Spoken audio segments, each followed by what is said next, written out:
The LinkedIn Podcast Network is sponsored by TIAA. TIAA makes you a retirement promise, a promise of a guaranteed retirement paycheck for life. Learn more at TIAA.org/promises pay off. Hi, before we get started, I just wanted to let you know about a live event we're hosting next Monday, April 22nd in New York City. It's a conversation with the one and only Scott Galloway, NYU business professor, irreverent podcast host, and author of the new book, The Algebra of Wealth, a simple formula for financial security. If you'd like to join us at Beta Works in the Meatpacking District to have a cocktail, get a signed book, and hear Scott's intel on how you can boost your bank account, go to nextbigideaclub.com/events and use the code podcast to get a 50% discount. Now on with the show. LinkedIn presents. Fad diets are rarely about food. They are about health, identity, class, social performance, and transformation. Diets signal politics and class status and contain and express psychological longings and anxieties. Diets provide an identity because what we eat serves as a symbol to others about who we are and who we wish to be. Hi, I'm Michael Kovnat. This is the Next Big Idea Daily, and it's Tuesday. What'd you have for breakfast this morning? Or did you skip it? Maybe you're intermittent fasting? Have you gone keto? Are you into raw foods?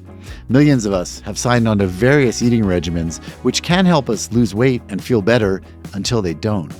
While few, if any, of the popular diets have really shown good long-term results, they remain incredibly appealing to a public hungry for a new approach to food. Maybe that's because these diets fill an important psychological and social need, according to the new book, Anxious Eaters, Why We Fall for Fad Diets, by Janet Chrzan and Kima Cargill. Janet teaches nutritional anthropology at the University of Pennsylvania, and Kima teaches psychology at the University of Washington, Tacoma. Together, they dig deep into why we eat and don't eat what we do. Here's Janet to share some big ideas from the book. Fad diets make cultural and psychological sense, if not nutritional sense. That's why people adopt them. They almost always utilize background cultural narratives to justify or rationalize their assertions. So they're dependent upon established ideas for their reasoning and their appeal. For instance, food addiction theories adopt ideas from Alcoholics Anonymous, assuming that certain foods are addictive and must be avoided for sobriety. Paleo diets articulate a belief in a golden past, one that's fictional, of course, but imagined as conducive to ideal bodies and perfect health. Clean eating relies on the cultural meanings of the word clean, which is considered ideal and close to godliness. Cultural dichotomies and all-or-nothing thinking allow for the construction of a rigidly bifurcated world and diet, with all good things adhering to related linguistic categories such as clean, moral, good, and beneficial, and standing in opposition to the closely related bad things or concepts such as dirty, immoral, unhealthy, or bad. Because they rely on cultural belief systems, they can weaponize pseudoscientific explanations and create fantastical solutions that are more appealing than the truth.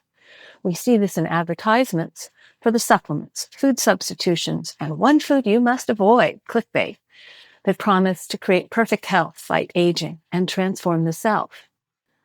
Desire to practice these diets is transmitted socially via cultural influences, like fashion fads.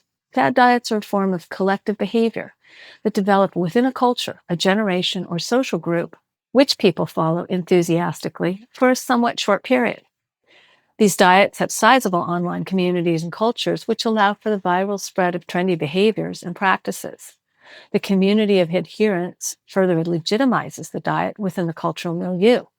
Fad diets are a social phenomenon. Fad diets also fail because of established food habits encoded in those same cultural systems. What we eat is conditioned by our social and economic worlds, and it's hard to go against that programming. Well, it's easy to think through food type avoidance, such as giving up all carbohydrates or sugar or living a strict keto, paleo regimen. Once we need to eat a meal, adherence can be very difficult because we do tend to eat socially. First, the idea of what a meal looks like, what's a balanced meal, and what it should contain are deeply embedded in sociocultural norms, and it's very hard to disrupt those mental models for more than a meal or two. Try having a pasta meal without the pasta. Zucchini spirals can only take you so far. Your idea of a balanced meal is deeply culturally determined.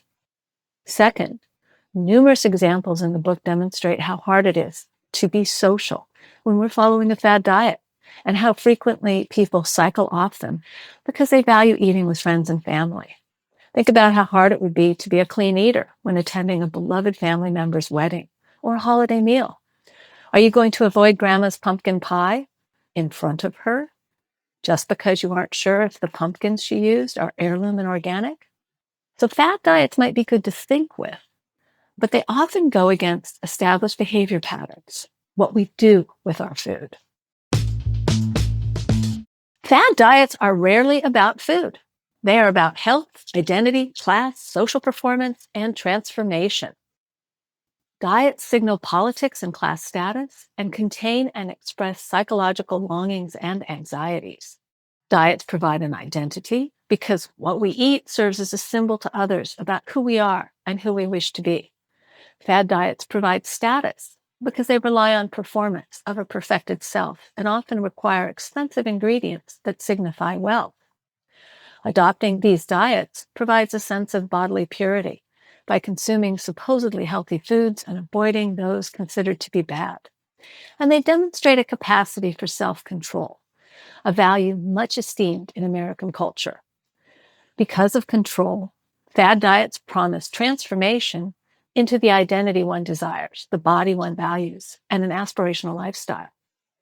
Fad diets appeal to specific groups of people because they allow a performance of self, such as paleo and male fitness, clean and performance of good motherhood or the well self. These groups then form a community of practice that further legitimates the diet and the cultural beliefs that support it, and create a sense of personal identity in the process. People state that they are a clean eater or addicted to food or are going paleo. These are powerful descriptions of the self, not of the diet.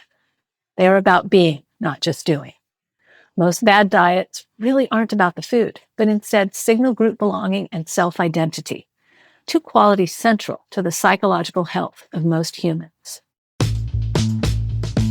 We think Americans are uniquely and intensely interested in fad diets. One reason is the cultural history of self-transformation in this country, where we see rags to riches narratives, reality shows, and compelling narratives of the self-made man. Americans are highly individualized, and the self is viewed as a lifelong project of improvement and perfection. We can see evidence for Americans' prioritization of personal growth and self-transformation in the popularity of self-help books, therapy, and makeover shows. There's a strong connection between the paleo diet and the desire for longevity, optimal health, and the creation of a masculine physique, for instance.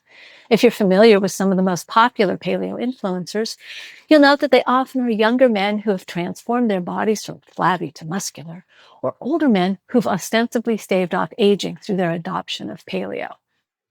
The practice of self-transformation is also connected to a belief that consumerism and spending money solves problems. We see this clearly in food removal diets. These sharply limit certain foods to avoid illness, reset the body, eat a biologically ideal diet for our species, or live your best life. These diets are branded and involve spending money on special foods, membership in an organization, or the services of a professional nutritionist, personal trainer, or coach. Accordingly, most of these diets require substitution of an expensive food for a cheaper food, such as grass-fed organic meat instead of grains for paleo, or specialized high-end products for similar but cheap products, such as almond flour for wheat flour or date sugars in place of regular white sugar. Consumption often serves to define the self to others. What you wear, what you eat, what kind of car you drive, all say something about who you are, and even more importantly, how successful you are. Eating this way signals success, wealth, and health. But such behavior and these diets are usually only obtainable by the privileged. Finally, most of these diets retain legitimacy by convergence. The precepts are similar, so once you've tried one, you're primed for the next. Paleo encourages belief in keto, gluten-free, and clean.